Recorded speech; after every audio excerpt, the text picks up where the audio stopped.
ইনশাআল্লাহ? আল্লাহ রাব্বুল আলামিন মুসা আলাইহিস সালামকে যেই জায়গা পার করে দিয়েছেন এবং ফিরাউনকে ডুবিয়ে মেরেছেন, ওটা নীল নদ নয়, ওটা হলো বাহরে আহমার, লোহিত সাগর। সবাই বলেন কি? এবার বলেন তো, নীল নদ নাকি লোহিত সাগর? কোরআনের আয়াত বলতেছি, দাঁড়ান একটু সমস্যায়। আল্লাহ সুবহানাহু ওয়া তাআলা মুসা আলাইহিস সালামকে বলেন, ও মুসা, তুমি তোমার সঙ্গী সাথীদের নিয়ে চলে যাও। আলহামদুলিল্লাহি রাব্বিল আলামিন ওয়াস সালাতু ওয়াস সালামু আলা সাইয়্যিদিল মুরসালিন ওয়া আলা আলিহি ওয়া সাহবিহি আজমাইন। أما بعد فقد قال الله تعالى في كلامه المجيد وفي فرقانه الحميد। সকলে আমার সাথে পড়েন, আউযু বিল্লাহি মিনাশ শাইতানির রাজীম। বিসমিল্লাহির রহমানির রহিম। ইন্নাল্লাহা ওয়া মালাইকাতাহু ইউসাল্লুনা আলান নবী ইয়া আইয়ুহাল্লাযীনা আমানু সাল্লু আলাইহি ওয়া সাল্লিমু তাসলিমা। সবাই মহব্বতের সাথে পড়েন, আল্লাহুম্মা সাল্লি আলা মুহাম্মাদ ওয়া আলা আলি মুহাম্মাদ কামা সাল্লাইতা আলা ইব্রাহিম ওয়া আলা আলি ইব্রাহিম ইন্নাকা হামিদুম মাজিদ। আল্লাহুম্মা বারিক আলা মুহাম্মাদ ওয়া আলা আলি মুহাম্মাদ কামা বারাকতা আলা ইব্রাহিম ওয়া আলা আলি ইব্রাহিম ইন্নাকা হামিদুম মাজিদ। এই কোটা বাড়াই দেন। সবাই আওয়াজ দিয়ে বলেন, সকল প্রশংসার মালিক কে? আল্লাহ। সেই আল্লাহর জন্য আমরা সকলেই পড়ছি আলহামদুলিল্লাহ। দুরূদ ও সালাম পাঠাচ্ছি বিশ্ব মানবতার মহান শিক্ষক সাইয়্যিদুল মুরসালিন খাতামুন নবিয়্যিন মুহাম্মদুর রাসূলুল্লাহ, সকলেই পড়ছি সাল্লাল্লাহু আলাইহি ওয়াসাল্লাম। আজকে ঝাড় বিলসা যুব সমাজের উদ্যোগে আয়োজিত বিশাল ঐতিহাসিক তাফসীরুল কোরআন মাহফিল। আজকের এই তাফসীরুল কোরআন মাহফিলের বর্তমান অধিবেশনের সম্মানিত সভাপতি মুহতারাম এটিএম মাহফুজার রহমান, ভারপ্রাপ্ত সুপার ঢাপশ্যামপুর খুশি দাখিল মাদ্রাসা মিঠাপুকুর রংপুর। আল্লাহ রাব্বুল আলামিন আমাদের উস্তাদের নেক হায়াত দান করুন। আল্লাহ রাব্বুল আলামিন তার উপরে রহমত বরকত বেশি বেশি করে বর্ষণ করুন। জোরে পড়েন আমিন। আজকে মাহফিলের প্রধান অতিথি হিসেবে আছেন জনাব মোহাম্মদ সাইফুল ইসলাম। কর্মব্যস্ততার কারণে আসতে পারেনি। আল্লাহ রাব্বুল আলামিন তাকেও ভালো রাখুন, সুস্থ রাখুন, ইসলামের পক্ষে রাখুন। জোরে পড়েন আমিন। বিশেষ অতিথিবৃন্দ আছেন জনাব মোহাম্মদ মাহমুদুন নবী চৌধুরী পলাশ, আরো আছেন জনাব মোহাম্মদ জাকির হোসেন। আমন্ত্রিত অতিথি আছেন জনাব মোহাম্মদ আশরাফুল আলম বুলেট, আরো আছেন জনাব মোহাম্মদ মমিনুর রহমান। আল্লাহ রাব্বুল আলামিন সকলকে ভালো রাখুন, সুস্থ রাখুন, নিরাপদ রাখুন। জোরে পড়েন আমিন। আমার আগে কথা বলেছেন মোহাম্মদ জুলহক হুসাইন, খতিব পৌর বাজার মসজিদ পীরগঞ্জ রংপুর। আল্লাহ রাব্বুল আলামিন আমাদের সকলকে ভালো রাখুন, নিরাপদ রাখুন। সকলে আরো একবার পড়েন আল্লাহুম্মা আমিন। সম্মানিত সুধী, আপনারা যারা দূর দূরান্ত থেকে এসেছেন, পর্দার আড়ালে যে সকল মা এবং বোনেরা এসেছেন, আল্লাহ সকলের উপরে দয়া মায়া রহমত বেশি বেশি করে নাজিল করুন। সকলে পড়েন আমিন। সম্মানিত সুধী, আমরা এমন একটা কোরআনের বাগানে আসতে পেরে খুশি নাকি অখুশি? যারা বলেন সবাই খুশি ইনশাআল্লাহ। আমাদের হাতে বেশি সময় নাই, অল্প সময়ের মধ্যে আমাদের গুরুত্বপূর্ণ কথা বলতে হবে, ঠিক না ঠিক? আমরা কোনো ভূমিকায় যাব না, আমরা সরাসরি কোরআন হাদিস থেকে আলোচনা করব ইনশাআল্লাহ। রাজি আছেন সবাই? আমরা বিশ্বাস করি যদি কোনো ব্যক্তি তার ব্যক্তি জীবনে শান্তি পেতে চায় তাহলে তাকে কোরআনের কাছে ফেরত যেতে হবে। যদি কোনো ব্যক্তি তার সমাজ জীবনে শান্তি পেতে চায় কোরআনের কাছে যেতে হবে। যদি কোনো ব্যক্তি তার পরিবারে শান্তি আনতে চায় কোরআনের কাছে যেতে হবে। যদি কোনো ব্যক্তি রাষ্ট্রে শান্তি আনতে চায় তাহলে কোরআনের হুকুম মোতাবেকই তার রাষ্ট্র পরিচালনা করতে হবে। যারা বলেন ঠিক না ঠিক? সুতরাং এই কোরআন থেকে আলোচনা হলে কারোর খারাপ লাগবে না তো ইনশাআল্লাহ? কারা কারা শুনতে চান দুইটা হাত আল্লাহকে দেখান। লিল্লাহে তাকবীর। আর জোরে লিল্লাহে তাকবীর। আল কোরআনের আলো, কোরআন আছে যেখানে সব সমস্যার সমাধান। নারায়ে তাকবীর। আপনারা এখন মনে হচ্ছে আপনারা আছেন। সম্মানিত সুধী, তাহলে এমন একটা অনুষ্ঠানে আসতে পেরে আমরা সবাই খুশি ইনশাআল্লাহ। আমাদের সব প্রশংসা হবে একমাত্র কার জন্য? আরো জোরে বলেন। আল্লাহ বলেন, শোনো, আমি তোমাকে যতটুকু দিয়েছি তুমি আমার উপরে খুশি থাকবা, তোমার আরো বাড়াই দেব। তুমি অখুশি হয়ে যাওয়ার, তোমার কাছ থেকে আমি আল্লাহ যতটুকু দিয়েছি তার থেকেও আবার নিয়ে নেব। তাহলে আল্লাহর প্রশংসা করলে আল্লাহর লাভ নাকি আমাদের লাভ? যারা বলেন, কারণ আপনি আমি যদি আল্লাহর প্রশংসা মোটেও না করি তাহলে আল্লাহর প্রশংসা করার মাখলুকাতের কোনো অভাব নেই। আপনারা তো এই মাঠের মধ্যে কাজ করেন, ফাঁকা মাঠে আজকে মাহফিল রাস্তার পাশেই, দেখবেন মাঠের মধ্যে ডানা ঝাপটিয়ে ঝাপটিয়ে ঝাপটিয়ে ঝাপটিয়ে ঝাঁকে ঝাঁকে পাখিগুলো মাথার উপর দিয়ে উড়ে যায়। আর কিচির মিচির আওয়াজ আছে না নাই? আল্লাহ রাব্বুল আলামিন বলেন, শোনো, ওরা অনর্থক কিচির মিচির আওয়াজ করে না, ওরা তাদের নিজ নিজ জবান দিয়ে আমি আল্লাহর তাসবিহ আর প্রশংসা করে। والطير صافات كل قد علم صلاته وتسبيحه। আল্লাহু আকবার বলেন। ওই যে পাখিগুলো ডানা ঝাপটিয়ে ঝাপটিয়ে ঝাঁকে ঝাঁকে চলে যায়, অনর্থক কথা বলে না, তারা তাদের জবান দিয়ে আল্লাহর তাসবিহ করে। আবার আল্লাহর যে আরশ, এই আরশটা বহন করতেছে মাত্র 8 জন ফেরেশতা। কতজন? ওয়া ইয়াহমিলুনা আরশা রাব্বিকা ফাওকাহুম ইয়াওমাইযিন সামানিয়া। আল্লাহ রাব্বুল আলামিনের আরশ বহন করতেছে মাত্র 8 জন ফেরেশতা। অল্প হয়ে গেছে নাকি? একটু বেশি হলে ভালো হতো নাকি? হ্যাঁ, 8 জন ফেরেশতা, তাদের এত শক্তি, এত শক্তি। এই যে টিস্যু বক্স, এই টিস্যু বক্সটা আমি হাতের উপরে উঠাই রাখছি, আমার কি খুব কষ্ট হয়েছে? জোরে বলেন না। ওই ফেরেশতাদের এত শক্তি আল্লাহ দিয়েছেন, পুরো পৃথিবীটাকে তারা এইভাবে উঁচু করে ধরে রাখতে পারে। এখন ঠিক আছে নাকি? হ্যাঁ, আল্লাহু আকবার বলেন। আল্লাহু আকবার বলেন। আল্লাহ বলেন, এই আরশের চতুর্পাশে ফেরেশতারা ঘুরছে আর আল্লাহ সুবহানাহু ওয়া তাআলার প্রশংসা আর তাসবিহ করছে।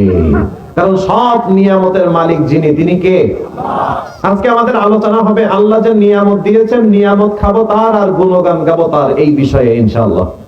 নিয়ামত কার? ইবাদত হবে কার? আজকে আলোচনা হলো নিয়ামত যার, ইবাদত তার, আর কারণ না, ইনশাআল্লাহ। সম্মানিত সুধী, তো এই ফেরেশতাগুলো আরশের চতুর্পাশে কি করতেছে? ঘুরতেছে। আর তারা তাদের নিজ নিজ জবান দিয়ে কার প্রশংসা করছে? وَتَرَى الْمَلَائِكَةَ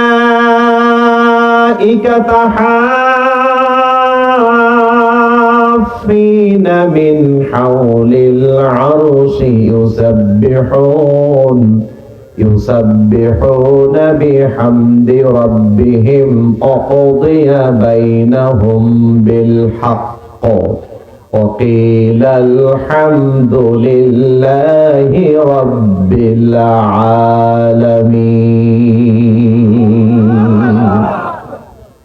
আল্লাহ বলেন, আরশের চতুর্পাশে ফেরেশতাগুলো ঘুরছে। ফেরেশতারা অর্ডার মানে কার? তাদের খাওয়া আছে, ঘুম আছে, একমাত্র আল্লাহর ইবাদত, আল্লাহর অর্ডার মানাই হলো তাদের একমাত্র কাজ। আল্লাহ বলেন, ওই ফেরেশতাগুলো আরশের চতুর্পাশে ঘুরতেছে আর তাদের নিজ নিজ জবান দিয়ে আমি আল্লাহর প্রশংসা করছে। ওয়াকিল আলহামদুলিল্লাহি রাব্বিল আলামিন। প্রশংসা করছে কার? তাহলে আপনি আমি নিয়ামত ভোগ করি কার? আপনাকে আমাকে সুস্থ রেখেছেন কে? হায়াত দিয়েছেন কে? খাবার দাবার দিয়েছেন কে? অক্সিজেন দিয়েছেন কে? অসুস্থ হলে সুস্থতা দেন কে? সব নিয়ামত কার? সুতরাং ইবাদত আর শুকরিয়া হবে কার? আল্লাহ সুবহানাহু ওয়া তাআলার নিয়ামত পেয়ে যদি বান্দা নিয়ামতের শুকরিয়া আদায় না করে তাহলে সে বেঈমান হয়ে যায়। আল্লাহটা খেয়ে যদি আল্লাহর বিরুদ্ধাচরণ করে তাহলে সে কি হয়ে যায়? বেঈমান হয়ে যায়। যদি বলেন তো আল্লাহ যতগুলো মাখলুকাত পৃথিবীতে সৃষ্টি করেছেন সব চাইতে রব্বুল আলামিন যাদেরকে বেশি সম্মান দিয়েছেন তারা কারা? আমরা। কারা? আমরা। আল্লাহ আমাদেরকে সব চাইতে সব সৃষ্টির মধ্যে বেশি সম্মান দিয়েছেন। আল্লাহ বলেছেন ওয়ালাকাদ কাররামনা বানি আদম, আমি তোমাকে সব কিছুর মধ্যে শ্রেষ্ঠত্ব দিয়েছি। আল্লাহু আকবার বলেন। এখন শোনো, আমি আল্লাহ তোমাকে সব সৃষ্টির মধ্যে শ্রেষ্ঠত্ব বানিয়েছি, জ্ঞান দিয়েছি, বুদ্ধি দিয়েছি, বিবেক দিয়েছি, শ্রবণ শক্তি দিয়েছি, দৃষ্টি শক্তি দিয়েছি। তোমার অন্তরে তোমার ভালো মন্দ বিচক্ষণ করার ক্ষমতা আমি আল্লাহ দান করেছি। আল্লাহ কি আল্লাহর কসম, যদি তুমি এত কিছু পেও আমি আল্লাহর প্রশংসা না করে, আমি আল্লাহর ইবাদত না করে মানুষের তৈরি করা বিধানের ইবাদত করো তাহলে উলাইকা কাল আনআম বাল হুম আদল, তুমি পশু পাখির চাইতে নিকৃষ্ট হয়ে গেছো। জোরে বলেন ঠিক না বেঠিক? কার কথা? আল্লাহ বললেন তোমাকে শ্রেষ্ঠত্ব দিয়েছি, এই শ্রেষ্ঠত্ব জায়গাটা তুমি ধরে রাখতে পারবে না, তুমি গরু ছাগলের নিচে নেমে যাবা। আমার কথা কি বোঝা যায় প্রিয় ভাইরা? তাহলে আমি শ্রেষ্ঠ, আমার মর্যাদা। প্রিয় ভাইরা কেউ একটু মনে কষ্ট নেবেন না, আপনারা কেউ মনে কষ্ট নেবেন না। আমি একটু বলি, একজন মন্ত্রীর মান সম্মান আর একজন খেটে খাওয়া মানুষের মান সম্মান কি এক? জোরে বলেন না। এখন খেটে খাওয়া মানুষ যদি একটা ভুল করে ফেলে, মানুষ বলে যে না লেখাপড়া খুব বেশি একটা জানে না, অশিক্ষিত মানুষ, গ্রামের সাধারণ খেটে খাওয়া মানুষ, ও একটা ভুল করে ফেলেছে, ও ভুল করতেই পারে। এখন বলেন তো মন্ত্রীর মুখ থেকে যদি একটা ভুল বাক্য বের হয় ফলাফল কি? ওই এক কথাকে কেন্দ্র করে লাখ লাখ মানুষ রাস্তায় নেমে প্রতিবাদ করে। আর একজন রিকশা চালক ব্যক্তি ভুল করলে মানুষ বলে ও রিকশা চালাই খাই, বাদ দে। কি বাজারে একটু গন্ডগোল হয়েছে, ঝামেলা হয়েছে, আস্তে করে হাত ধরে বলে আরে রিকশা চালাই খাই, শ্রমিক মানুষ, গ্রামের মানুষ, সাধারণ মানুষ, যা তোর কাজে তুই যা। একটা মাফ হয় আর মন্ত্রীর বিরুদ্ধে 1 লাখ মানুষ আন্দোলন করে। তার মানে তার মান সম্মানও বেশি, সেই জায়গা থেকে উল্টাপাল্টা কথা বললে তার অ্যাটাকও বেশি। আর একটা জিনিস আপনাদেরকে একটু বোঝাই প্রিয় ভাইরা, আমরা বাইসাইকেল চালাই না গ্রামে? একটু বলেন তো, বাইসাইকেল চালাতে চালাতে যদি রাস্তা থেকে একটু স্লিপ করে পড়ে যায় তাহলে মারা যাওয়ার সম্ভাবনা তো খুবই কম, ঠিক না? হয়তো একটু হাত কেটে যেতে পারে, একটু পায়ে ব্যথা লাগতে পারে, কিংবা একটু মনে করেন শরীরের বিভিন্ন অঙ্গ প্রত্যঙ্গ একটু ব্যথা লাগতে পারে, কিন্তু মানুষ সাধারণত মারা যায় না। এবার বলেন তো বাইসাইকেলের মান সম্মান বেশি নাকি বিমানের মান সম্মান বেশি? বিমানে কারা চলাফেরা করে? আপনার মতো আমার মতো সাধারণ মানুষ, হ্যাঁ, এলিট পারসন, যাদের 45 মিনিট সময়ের তুলনায় 5000 টাকার টিকিট ভাড়া খুবই ন্যূনতম। তাদের কাছে এই সময়ের মধ্যে 20,000 টাকাও যদি খরচ হয়ে যায় তারপরেও তাদের জন্য এই 45 মিনিট সময় বেশি ইম্পর্টেন্ট। এমন আছে না নাই? যেমন আমাদেরও হয়, একটা প্রোগ্রাম ধরতে যাই বিমান ইউজ করা লাগে, তো ওই ক্ষেত্রে টাকার তুলনায় সময়টা আমাদের কাছে বেশি ইম্পর্টেন্ট হয়ে দাঁড়ায়। We must unite our people, for the signs are clear and the time is now. আর কমিটিতে যারা আছেন তিনাদের মাথা দিয়ে তো ঘাম বের হবে যে বক্তা এখনো আসে না কেন, কি সমস্যা কি? এখন বলেন তো এই মুহূর্তে টাকার দাম বেশি নাকি সময়ের দাম বেশি? আপনারা 2-1 উঠে উঠে চলে যাচ্ছেন, আবার না এখন যাচ্ছেন না, মানে ওই সময়কার কথা বলতেছি। তাহলে 2-1 উঠে চলে যাচ্ছেন, বক্তা আসতেছে না, আরে তোমরা বক্তা নিয়ে আসবে বলে নিয়ে আসতেছে না, তোমাদের কথা ঠিক নেই, এইটা নেই সেইটা নেই। আমরা তো দেখতে চাই না যে কেন দেরি হচ্ছে, কিন্তু বক্তব্য তো দিয়েই যায়। এখন প্রিয় ভাইরা বলেন তো, ওই বিমানে যারা চড়ে তারা সাধারণত এলিট পার্সন, ঠিক না? টাকা পয়সা আছে, বড় বড় চাকরি আছে, ব্যাংক ব্যালেন্স আছে। এবার বলেন তো, বাইসাইকেল থেকে পড়ে গেলে মৃত্যুর সম্ভাবনা নেই, কিন্তু যদি কেউ বিমান দুর্ঘটনার সম্মুখীন হয় বেঁচে ফেরার সম্ভাবনা কত পার্সেন্ট? 0%।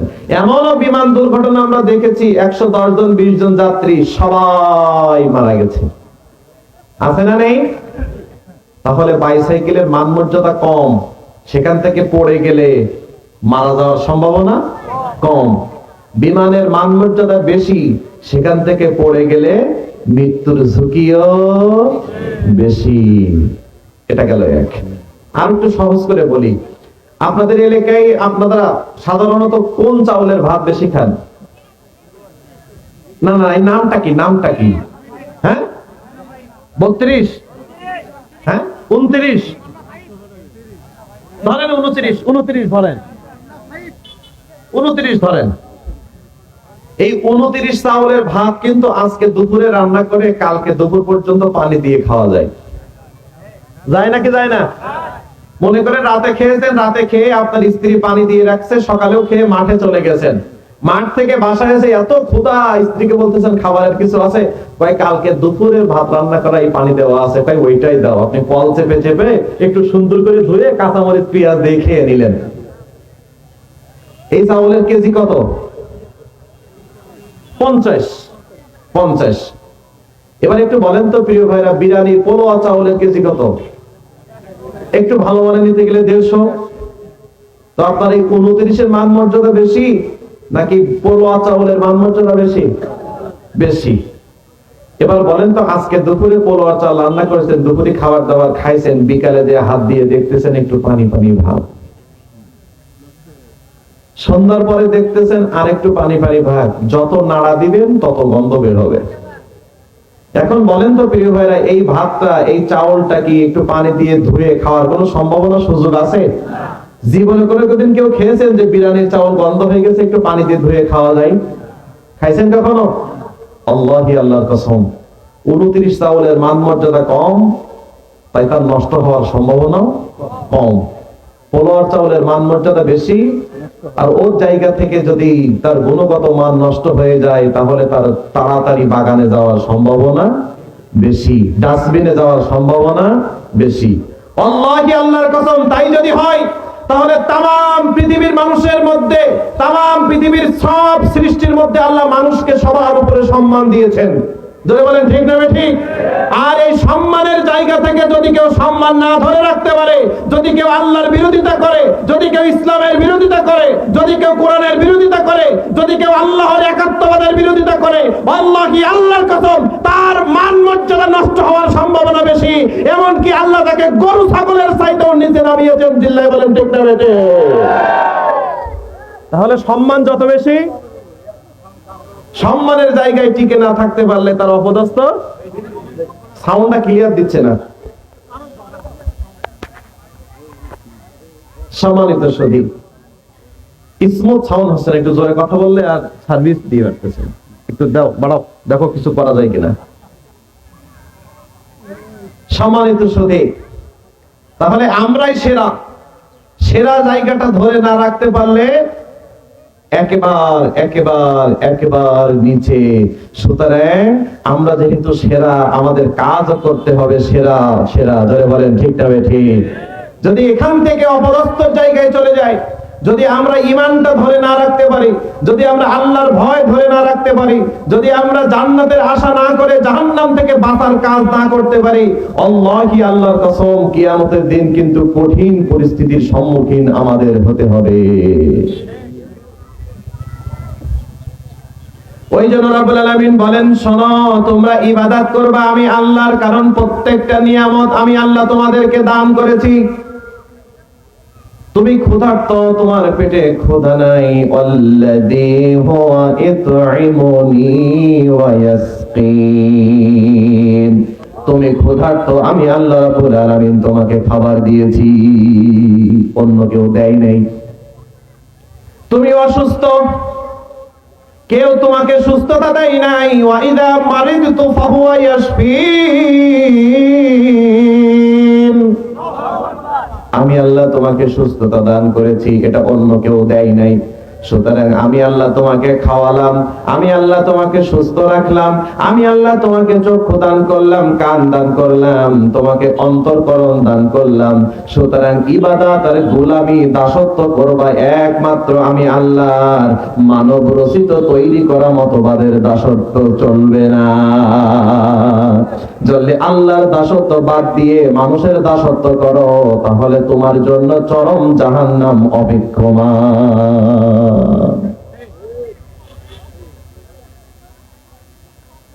সকালে উঠেই আমরা কার নিয়ামত ভোগ করি? রাতের বেলা ঘুমিয়ে আছেন, এই ঘুমটাও কার নিয়ামত? জোরে বলেন কার? আল্লাহি, আল্লাহর কসম, এমন অনেক ব্যক্তি আছে যাদেরকে আমরা চিনি, যাদের সাথে আমাদের চেনা পরিচয় আছে। এমন অনেক ব্যক্তি আছে আলিশান বাড়িতে থাকে, রাতের বেলা ঔষধ খায়, এসি চলে, সবকিছু হয়, এরপরেও রাতের বেলা ঘুমটা আসে না। এমন ব্যক্তি আছে না নেই? এই ঘুমটা যেদিনই দিলেন, এই নিয়ামতটাও কার? আর জোরে বলেন। এমন অনেক মানুষ আছে রিকশার উপরে পিঠ লাগিয়ে শুতে দেরি, ঘুম আসতে দেরি না। ঢাকাতে আমি এক জায়গায় নামলাম, আপনার আরামবাগ, ফজরের নামাজের আগে। দেখি রাস্তার পাশে এক রিকশাওয়ালা ভাই রিকশার উপরে শুয়ে প্যাডেলের উপরে পা উঠাই দিয়ে মাথাটা এইভাবে করে দিয়ে, ওরে সর্বনাশ, কি জোরে নাক ডাকতেছে।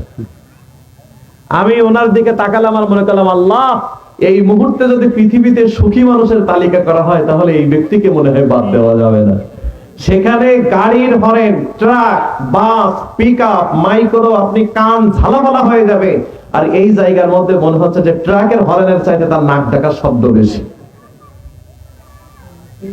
তাহলে এই ঘুমটাও কার নিয়ামত? যারা বলেন কার নিয়ামত? এমন অনেক ব্যক্তি আছে না যাদের ঘুম নাই, প্রত্যেকদিন রাত্রে ঘুমের বড়ে খাইতে হয়, তারপরেও ঘুম নেই। তাহলে যিনি আপনাকে সুন্দর ঘুম দিয়ে সুস্থ করলেন, সকালে উঠে তার কাছে সিজদা দেওয়া দরকার আছে না নাই? দেই। তার মানে আপনি নিয়ামত ভোগ করলেন, আল্লাহর গুণগান গাইলেন না, আপনি বেঈমান, আমি বেঈমান। আমার কথা কষ্ট পাচ্ছেন কাকা? আপনি ক্ষুধার্ত, আল্লাহ আপনাকে খাবার দিয়েছেন, আপনি আল্লাহর দিকে ফিরে আসলেন না, আপনি নাফরমান।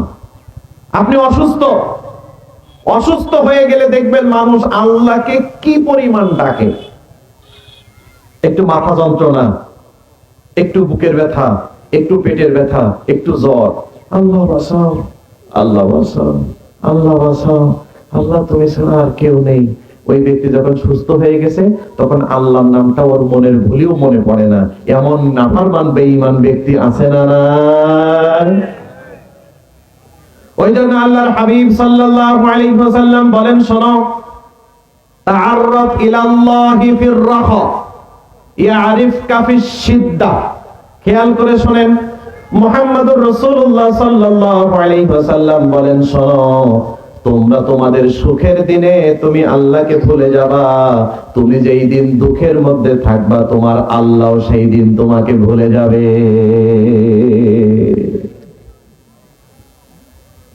তুমি যদি তোমার সুখের দিনে তোমার আল্লাহকে না ভুলো, তাহলে তুমি দুঃখের দিনে পড়লে তোমার আল্লাহ তোমাকে ভুলবে না, ঠিক না বেঠিক?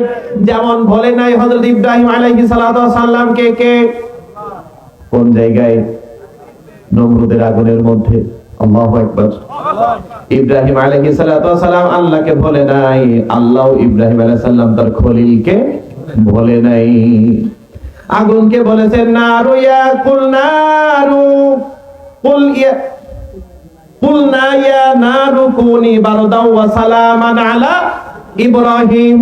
ও আগুন, সালামান সালামান আলা ইব্রাহিম। ও আগুন, তোমার কাজ হলো জ্বালিয়ে পুড়িয়ে দেওয়া, কিন্তু আমার খলিল তোমার মধ্যে আসতেছে, নমরুদ তাকে ফেলছে। তোমার কাজ যে জ্বালানো, এটা আমি আল্লাহ জানি। আমি আল্লাহ তোমাকে এই অর্ডার দিয়েছি, এই ক্ষমতা দিয়েছি, কিন্তু আমি তোমাকে বলে দিলাম, আমার খলিল তোমার মধ্যে আসতেছে, তুমি শান্তিদায়ক হয়ে যাও। এই জন্য আগুনের মধ্যে ফেলানোর পরে হাতের রশিগুলো খেয়ে ফেলে, কিন্তু একটা পশমকে পুড়িয়ে দেয় না। এই নিয়ামত কার? কেন? ইব্রাহিম আলাইহিস সালাম সে সুখের দিনে আল্লাহকে ভোলে নাই, তাই ইব্রাহিম আলাইহিস সালাম যখন আজকে বিপদের মুখে, আল্লাহ তাকে ভোলে নাই।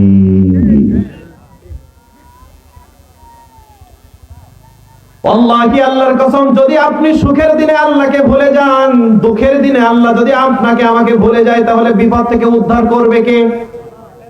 অসুস্থ হয়েছেন, সুস্থতা দিবেন কে? কিন্তু আমরা আল্লাহর প্রতি বিশ্বাস করি না, আমরা মানুষের প্রতি বিশ্বাস করি বেশি। ঠিক না বেঠিক? জোরে বলেন। আমরা আল্লাহর দরকার নাই, ইসলাম দরকার নাই, নামাজ রোজা দরকার নাই, আমরা আমাদের নেতাদের উপরে বেশি বিশ্বস্ত, আমরা আমাদের কর্মীদের প্রতি বেশি বিশ্বস্ত। আমরা মনে করি বিপদে পড়লে আমার নেতা একটা ফোন করে দেবে আর আমি সব পার হয়ে যাব। জোরে বলেন, আছে না নেই? আর জোরে বলেন, আছে না নেই? আরে আমি অপরাধ করব, আমি অমুক দল করি, নেতার সাথে ঘুরে ঘুরে জীবন পার করেছি, শুধু একটু নেতাকে বলবো, নেতা অমুক জায়গায় চাঁদাবাজি করতে যেয়ে ধরা পড়েছে, একটু বলে দেন। নেতা একটা ফোন দেয়, 7 খুন মাপ। তাই তার আল্লাহর উপরে ভরসা নেই, নেতার উপরে ভরসা চলে গেছে। রাগ করবেন না প্রিয় ভাইরা, বাস্তব কথা বলতেছে। যারা বলেন আছে না নাই? এমন অনেক ব্যক্তি আছে না নাই, দলের নাম ভাঙিয়ে চাঁদাবাজি করে, আছে না নাই? আল্লাহকে, আল্লাহর কসম, কোন দলের লিডার কি বলে দেয় তুই চাঁদাবাজি কর, তুই মানুষের ঘর বাড়ি ভাঙ, তুই অমুকের খুন করে আয়? সম্মানিত সুধী, এখন এই সকল ব্যক্তি অপরাধ করে পার হয়ে যায় কেন? একটা হ্যালো করে দিলেই তো হয়ে যায়, তাই তার আল্লাহর প্রতি আর ভরসা আসে না। কিন্তু ইমানদার যারা, তারা তো আর মানুষের গায়ে জোর করে থাপ্পড় মারে না, ওরা ভরসা করে কার উপরে? যদি বলেন কার উপরে? ইমানদার ভরসা করে, আমার নামে মামলা হলে আল্লাহ ভরসা, আমার নামে হামলা হলে আল্লাহ ভরসা, আমাকে হত্যার হুমকি দিলে আল্লাহ ভরসা। আল্লাহকে, আল্লাহর কসম, যার ঈমান যত বেশি, আল্লাহর উপরে তার ভরসা আর আস্থা তত বেশি। ইমানদার ছাড়া আল্লাহর উপর ভরসা করতে পারে না। আর যাদের ঈমান নেই, তারা শুধু মানুষের উপর ভরসা করে। আল্লাহ সুবহানাহু ওয়া তাআলা একটা পর্যায়ে তাদেরকে মানুষের কাছে ছেড়ে দেয়, যাও তুমি মানুষের উপর ভরসা করেছো, এখন মানুষকে তোমার বিপদ থেকে উদ্ধার করতে বলো। এখন বলেন তো প্রিয় ভাইরা, আমাদের বিপদ আপদ বালা মুসিবত যখনই যেটা হবে, আমাদের ভরসা হবে কার উপরে? যেমন ভরসা করেছিলেন হযরত মূসা আলাইহিস সালাতু ওয়াস সালাম। কোন জায়গায়? সামনে কি নীলনদ? কারা কারা নীলনদ বললেন? হাত জাগান। আরে সাহস করে হাত জাগান। নীলনদ বললেন কারা কারা? হাত নামান। আল্লাহ মুসা আলাইহিস সালামকে কি নীলনদ পার করেছিলেন? হ্যাঁ? আর কার কোনো বক্তব্য আছে? কেউ বলেন, একজন সঠিকটা বলেন তো। হ্যাঁ হ্যাঁ, জি জি জি, শুকরিয়া। আপনারা যারা নীলনদ বলেছেন, আপনাদের একজনেরটাও হয়নি, সব ভুল। আমার ভাই বলছে লোহিত সাগর। জি, এটাই ঠিক।